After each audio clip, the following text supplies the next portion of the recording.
Quand j'ai été appelée pour la première fois au ministère et que je suis allée parler avec mon pasteur, qui était l'un des hommes de Dieu les plus phénoménaux que je n'ai jamais connus, même après toutes ces années, j'ai à peine rencontré une personne comme lui. Je suis entrée dans son bureau, j'ai dit « Pasteur Weaver, j'ai été appelée à prêcher ».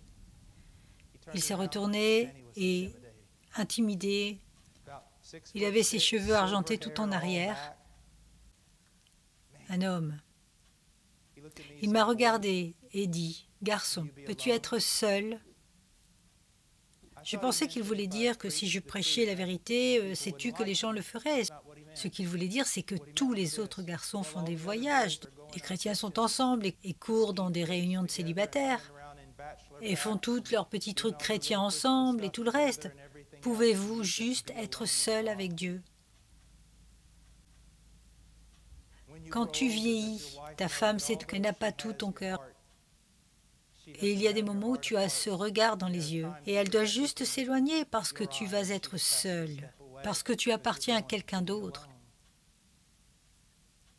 et que tu passes ton temps avec lui. Et les églises, ceux d'entre vous qui ne sont pas pasteurs le savent. Oui, les pasteurs doivent visiter les malades et bien d'autres choses, mais certains de vos pasteurs ne pourront jamais être ce qu'ils devraient être à cause de vous. Vous devriez encourager votre pasteur à être dans son étude, à être à genoux, à prier, à rechercher les gloires et les beautés du Christ afin que le dimanche et le mercredi ou chaque fois qu'il monte en chair, il ne puisse pas et bien quelque chose qui réchauffera votre cœur, comme la route d'Emmaüs. Quelque chose à propos de Dieu. Maintenant, pensez à cela. Certains d'entre vous sont chrétiens depuis 5 ans, 10 ans, 15 ans, 20 ans, 30 ans. Mais combien de temps avez-vous réellement étudié qui est Dieu? Combien de temps avez-vous vraiment réfléchi à ce qu'est l'Évangile? Vous voyez, vous commencez à apprendre des choses, comme la beauté de Dieu est si grande que si vous deviez apercevoir un aperçu de sa beauté sans être naturellement renforcé, cela ferait fondre votre esprit et vous tourneriez en un imbécile. Mais la beauté de Dieu est si grande que s'il ne vous fortifiait pas, cela vous tuerait d'en voir la plus petite fraction. Le délice submergerait votre cœur et l'éclaterait. Ce sont les types de choses qui conduiront un homme et une femme dans le champ de la mission. Ce sont les types de choses qui font chanter les martyrs, parce qu'ils savent qu'ils appartiennent à Dieu. Les hommes et les femmes à travers l'histoire de l'Église qui ont fait des choses incroyables, ce n'était pas parce qu'ils étaient des gens incroyables, c'est parce qu'ils ont vu quelque chose que la plupart d'entre nous ne voient pas. Plus de Dieu, plus de sa beauté, plus de sa grâce. Comment pouvez-vous avoir la motivation de faire ce qu'il dit ici pour présenter vos corps en sacrifice vivant et saint? C'est en connaissant davantage qui est Dieu en Christ et ce que Dieu a fait pour nous en Christ. Et plus vous savez cela, plus vous le voyez. Plus vous êtes ému de cela. Personne ne peut allumer un feu.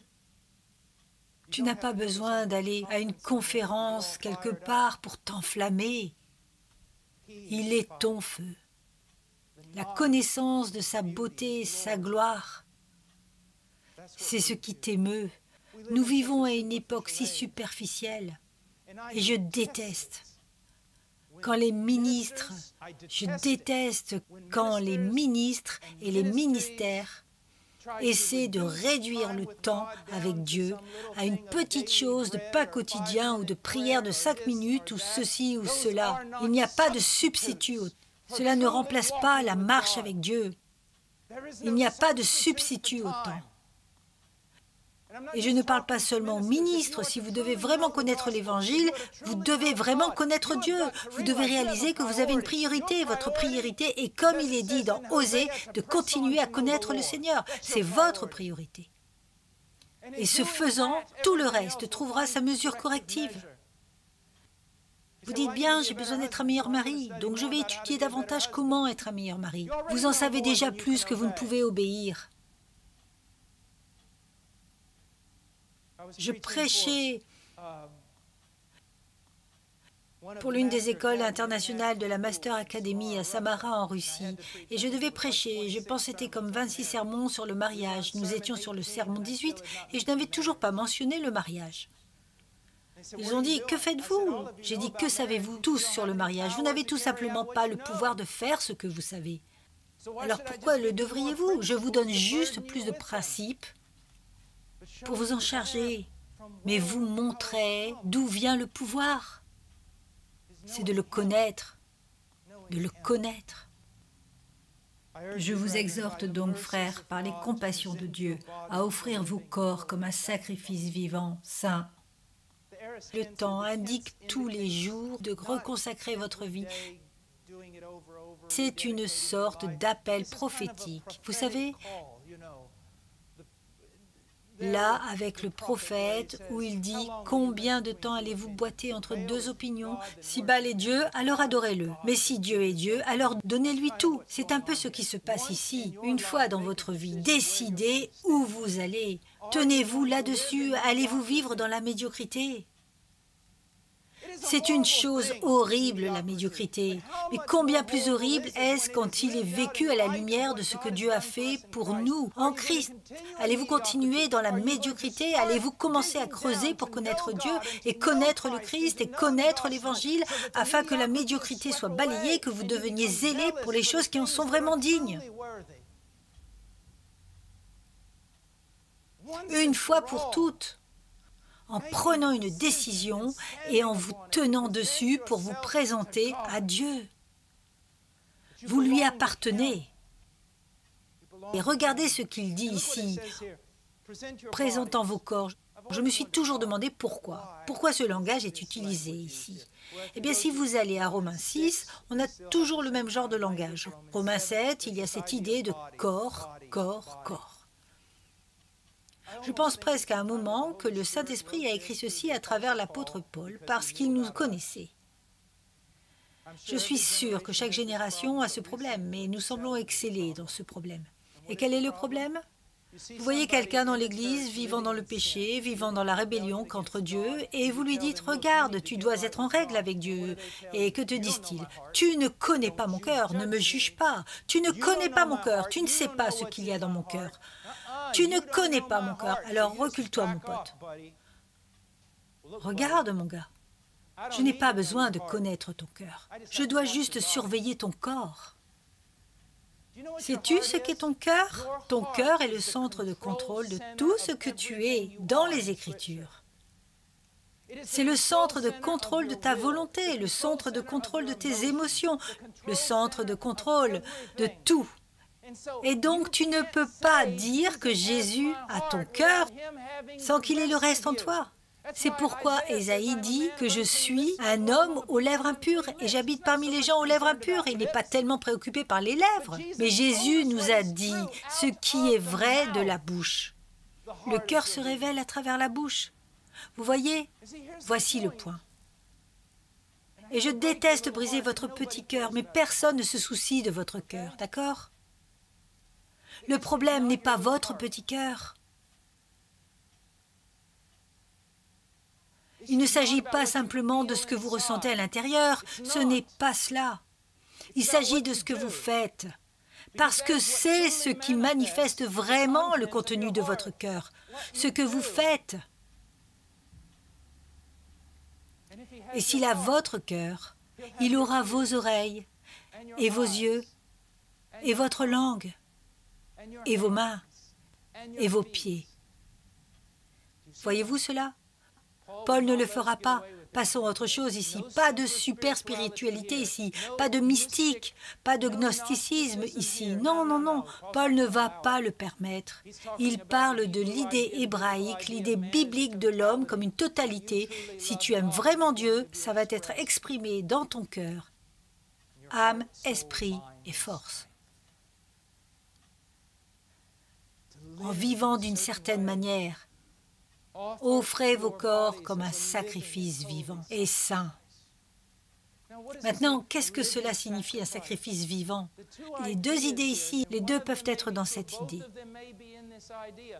L'une est cette idée de zèle,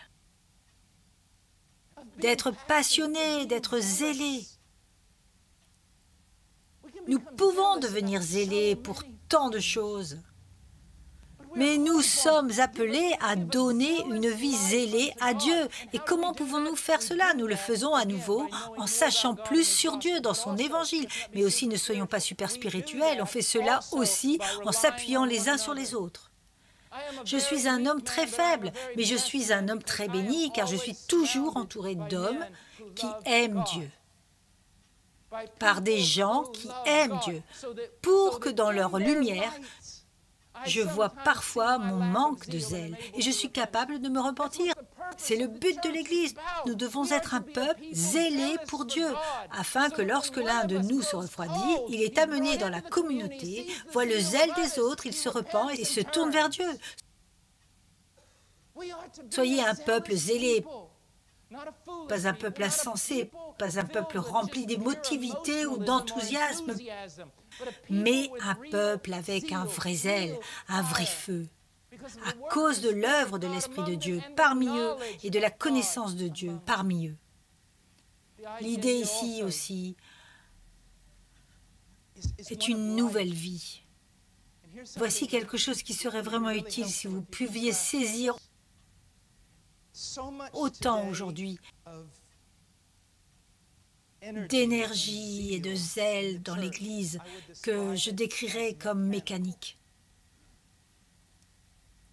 comme jaillissant d'un programme ou d'un leader exubérant ou d'une nouvelle méthodologie de ministère. C'est mécanique. La vraie vie n'est pas mécanique. La vraie vie ne vient pas d'un programme institué dans une classe d'école du dimanche. La vraie vie vient de Dieu, de l'Esprit de Dieu, de la parole de Dieu. L'une des pires choses que vous puissiez faire, c'est d'entrer dans une église qui n'est pas très active et rendez-la active juste par votre propre personnalité, ou juste par un nouveau programme qu'une église a utilisé aux États-Unis, et cela les a fait croître de 150%. Alors maintenant, vous y allez pour le faire ici. Aucune vraie vie n'est spirituelle. Et elle vient de l'Esprit et elle est fondée sur la parole. Frères, écoutez-moi. Combien priez-vous?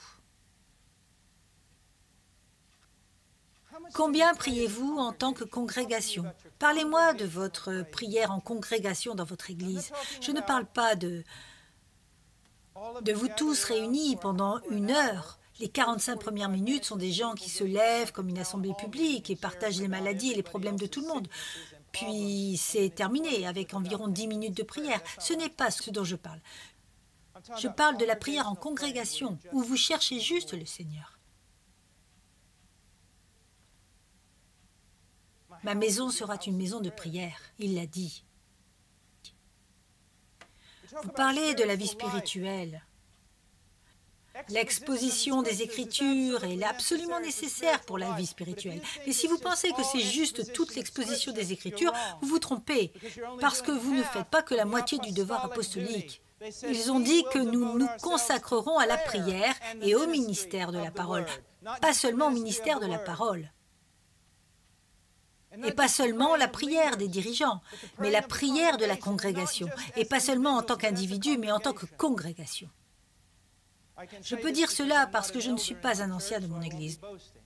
Donc je ne me vanterai pas en fait de mon travail dans l'église. Le dimanche quand j'y suis, c'est pour aider avec ma femme à mettre les tables pour le déjeuner.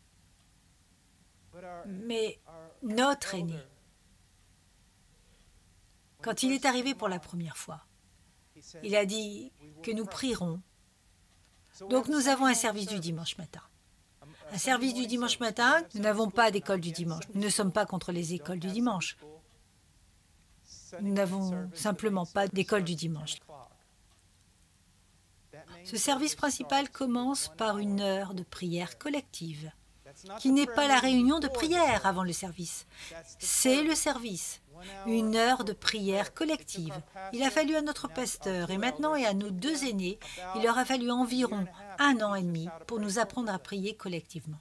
Parce que cette prière collective est simplement ceci. Nous sommes réunis ici ce jour, ô Dieu, parce que nous sommes vides et tu es le Dieu de toute plénitude. Nous avons besoin de toi, nous avons besoin que tu nous parles à travers l'adoration, nous avons besoin que tu nous aimes, nous avons besoin que tu nous animes dans l'adoration, nous avons besoin que tu nous parles à travers la parole, nous avons besoin que tu nous parles dans notre repas de communion, nous avons besoin de toi avec nous pour nous donner le pouvoir. Vous devez bouger parce que nous n'avons rien. C'est ce qui se passe. Et puis il y a le culte et l'exposition d'environ 1 heure. La prière. La prière. Votre vie peut provenir d'un petit gadget idiot ou il peut venir de l'Esprit de Dieu. Mais ne me dites pas que cela vient de l'Esprit de Dieu s'il n'y a pas de prière, parce que je ne l'achèterai pas. Bethany Jones, l'épouse de Martin Lloyd-Jones, a dit que personne ne comprendrait le ministère de son mari, à moins qu'il ne comprenne d'abord qu'au-dessus de toute chose, son mari était un homme de prière. La prière, la vraie vie spirituelle. La vraie vie spirituelle. Rappelez-vous, Jean 15 ne concerne pas seulement la parole de Dieu demeurant en vous, mais vous demanderez. Parce que la parole de Dieu demeure en vous, parce que vous cultivez l'Esprit de Christ, parce que vous comprenez la volonté de Dieu, vous demanderez et le Père le fera, et vous serez fructueux. La prière, prière, la prière. J'ai vraiment peur de tout ce mouvement de vouloir, du retour aux puritains. J'aime les puritains, mais je vais vous dire ceci, c'est vraiment facile d'adopter leur théologie. Ce qui est différent, ce qui est difficile, c'est d'adopter leur vie dévotionnelle. Vous voulez voir une œuvre de Dieu? Alors sortez et priez comme David Brenner a prié. Vous voyez? Maintenant, il a dit un sacrifice vivant et un saint sacrifice. Sainteté. La sainteté. Savez-vous ce qu'est la sainteté? Savez-vous ce que dit la Bible? Quand la Bible dit que Dieu est saint, parce que je veux être honnête avec vous, la plupart des gens n'ont aucune idée de ce que cela signifie, parce qu'ils ne le font vraiment pas. Si lorsque vous entendez le mot saint ou sainteté, la première chose à laquelle vous pensez est l'absence de péché ou la pureté morale, vous ne comprenez pas la sainteté, vous ne la comprenez pas. Et ce genre de définition vous mènera au légalisme à chaque fois. Qu'est-ce que cela signifie que Dieu est saint? Parce qu'en définissant cela, nous pouvons comprendre ce que signifie être une personne sainte. Eh bien, c'est ce que cela signifie. Le mot en hébreu, le mot saint, la racine est de couper. L'idée de couper, séparer, quelque chose de distinct, couper, séparer de tout le reste. Qu'est-ce que cela signifie que Dieu est saint? Cela signifie qu'il est dans une catégorie à lui, tout seul. C'est ce que cela signifie, qu'il est unique. Il n'y a personne comme Dieu. Personne. C'est pourquoi il est très mal de mettre Dieu dans une relation conjonctive comme Dieu est le roi ou Dieu dans le pays. Ne faites pas cela, il n'est dans aucune catégorie avec quelqu'un d'autre. Il n'y a personne comme Dieu. Dieu n'est pas comme nous, ou comme les anges, juste plus grands et meilleurs. Il n'est pas comme nous, ou comme eux du tout. Il est dans une catégorie complètement distincte. Et c'est la catégorie de la plus haute valeur, la catégorie de la plus grande valeur. Une valeur infinie, infiniment au-dessus de toutes les autres valeurs combinées.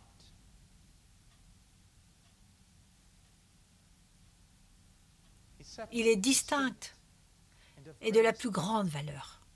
Et quand vous commencez à voir Dieu de cette façon, cela commence à tout changer. Par exemple, beaucoup d'évangéliques n'ont aucun problème quand le prédicateur dit « tout ce que Dieu fait, c'est pour vous, parce qu'il vous aime ». Tous les évangéliques. « Allez, c'est merveilleux, il le fait pour moi. » C'est vrai. Mais si un prédicateur comme moi se lève et dit « tout ce que Dieu a fait, il le fait pour lui-même », principalement pour lui-même et pour sa propre gloire, alors tout le monde devient fou. Maintenant, pensez à cela, pensez simplement à propos de cela. Pendant un moment, si je vous dis que Dieu fait tout ce qu'il fait pour vous, vous êtes « ouais ». Mais si je dis que Dieu, bien qu'il soit bienveillant envers ses créatures, principalement tout ce que Dieu fait, il le fait pour lui-même, et cela vous dérange, oh, c'est un égocentrique et tu n'es pas un petit ver. Laissez-moi vous donner un exemple. Allons un peu à la philosophie, peut-être un peu de Jonathan Edwards, rendu un peu plus moderne.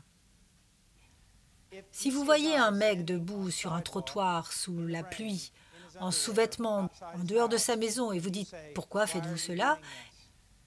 Et il dit « Je ne sais pas », alors vous faites l'hypothèse qu'il est irrationnel. Il est irrationnel.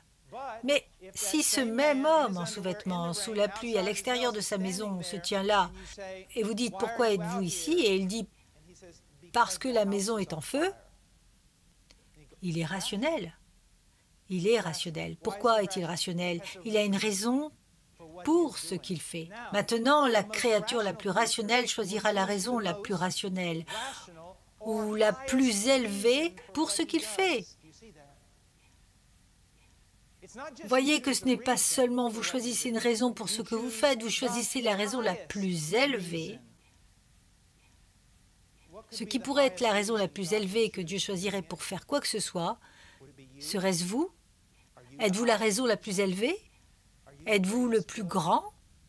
Êtes-vous le plus digne pour que les choses soient faites? Absolument pas. Si Dieu choisit la plus haute raison de faire ce qu'il fait, c'est pour lui-même. Il le fait pour sa propre gloire, qui est plus digne d'amour que Dieu, qui est plus digne de l'amour de Dieu que Dieu lui-même. Dieu s'aime. Ses affections se déversent sur lui-même, avant tout parce qu'il est celui qui est le plus digne d'amour. Et c'est parce qu'il est ainsi qu'il est capable de déverser de l'affection sur vous. Parce que s'il vous a donné de l'affection uniquement en fonction de ce que vous méritez et ce que vous valez, il ne pouvait rien faire d'autre que de vous condamner. Mais parce qu'il le fait pour sa propre gloire et sa propre valeur, il est alors en mesure de vous accorder une grande valeur, de vous sauver et de vous exalter. Alors qu'est-ce que cela signifie? Que Dieu est saint, il est dans une catégorie à lui tout seul, la catégorie la plus digne d'amour, le plus digne de louange, le plus digne de faire toute chose pour sa propre gloire. Et qu'est-ce que cela signifie pour vous d'être saint? Quand vous reconnaissez la valeur de Dieu comme Dieu reconnaît sa valeur, et vous commencez à vivre votre vie et à faire tout ce que vous faites pour lui.